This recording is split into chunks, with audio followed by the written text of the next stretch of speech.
G'day folks, I'm Benno. This is the shed. This is the XJ. So I've just slipped the front end back in that so I can set the tank up. It's just rough at the moment. Use the old bearings and yeah, just slammed it back together so I can line the tank up. This is a quick one tonight. This is setting it up ready to go for tomorrow. The tank's gonna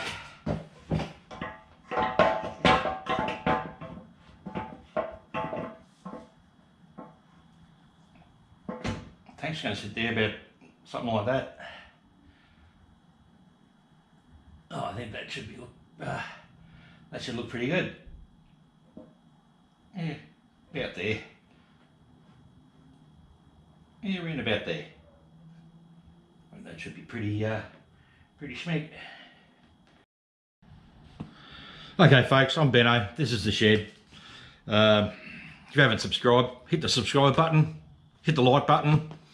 Smash the bell, get notifications of new videos on this build and the various other things I get up to. And yeah, have a great day or night, afternoon, evening, morning, whenever you're watching this. Catch you later.